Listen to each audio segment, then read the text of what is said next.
Honorer 15 tahun, keponakan Deddy Mulyadi raup untung dari gorengan.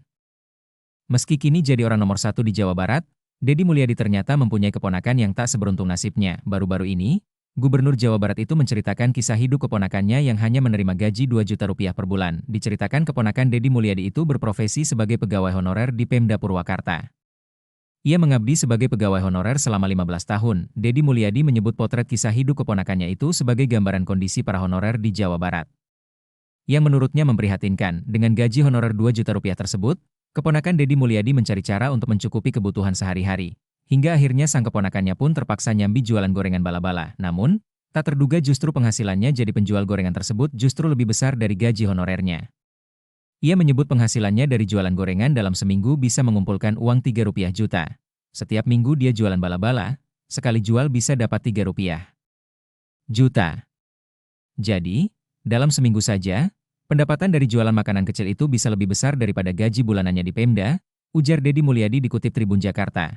Senin, 7 Juli 2025, dari kisah getir orang terdekatnya itu, Gubernur Jabar Deddy Mulyadi juga menyoroti ketimpangan upah tenaga honorer dan potensi penghasilan di sektor informal, terutama kuliner UMKM. Deddy menyebut, penghasilan keponakannya dari berjualan gorengan tradisional itu bisa menembus 12 juta rupiah per bulan, 6 kali lipat dari gaji honorer. Pernyataan Deddy Mulyadi tersebut menjadi sorotan karena menunjukkan realita pahit sebagian besar tenaga honorer di Jawa Barat. Menurut data Badan Kepegawaian Negara, BKN, per Januari 2024 mencatat masih ada lebih dari 2,3 juta tenaga honorer aktif secara nasional, dengan mayoritas hanya mendapat gaji di bawah UMR. Deddy juga menyinggung masalah pengangguran terselubung di Jawa Barat yang terjadi karena masyarakat masih terpaku pada anggapan bekerja itu identik dengan masuk pabrik atau kantor, bukan bertani atau berwirausaha. Pria yang akrab disapa KDM itu ingin warga Jawa Barat mengubah mindset orientasi suatu pekerjaan. Ini yang perlu kita ubah. Kita harus punya orientasi baru bahwa pertanian dan usaha mandiri adalah solusi nyata, bukan pelarian, ujar Deddy Mulyadi. Demikian, Gubernur Jabar itu mendorong pemanfaatan sumber daya alam seperti lahan pertanian, sawah dan perkebunan yang masih belum tergarap maksimal di Jawa Barat. Menurutnya, daerah Jawa Barat masih punya potensi besar untuk mengembangkan ekonomi berbasis pariwisata dan pertanian, terutama bagi anak muda. Pertanian harus kita optimalkan.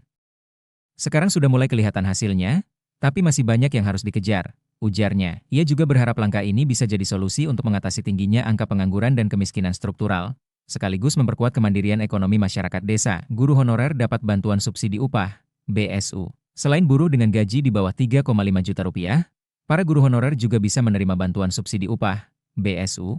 Guru honorer akan mendapatkan bantuan sosial, Bansos, senilai Rp300.000 sampai dengan Rp500.000 mulai Juli 2025.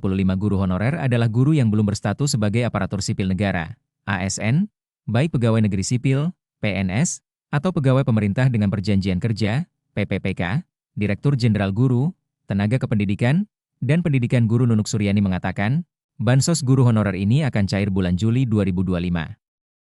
Bantuan ini akan diberikan kepada guru non-ASN yang tidak mendapatkan bantuan apapun, ucap Nunuk, Minggu, 25 Mei 2025, dikutip dari Kompas.com. Penyalurannya dimulai Juli 2025 dan berlaku selama 6 bulan. Lanjut dia, Nunuk menerangkan, para guru honorer yang memenuhi kriteria dan syarat akan mendapatkan dana bansos langsung ke rekening pribadi masing-masing. Nunuk Suryani menjelaskan, bantuan ini hanya untuk guru honorer yang memang belum mendapatkan bansos dari Kemensos. Kami akan rekonsiliasi dengan data rekening masing-masing guru, kata Nunuk. Yang pasti, guru tersebut harus aktif mengajar dan belum pernah menerima bantuan dari Kementerian Sosial atau bentuk pinjaman lainnya. Lanjutnya, Nunuk mengatakan, pihaknya juga berkoordinasi dengan Kementerian dan BPS untuk melihat data jumlah guru honorer. Namun jika nantinya dalam penyaluran ada yang terlewat bisa langsung mengadu lewat kanal pengaduan yang sudah disediakan pemerintah. Kalau ada yang kelewat, biasanya setelah transfer dimulai akan dibuka kanal pengaduan. Nanti kami tindak lanjuti dari situ, ucap Nunuk.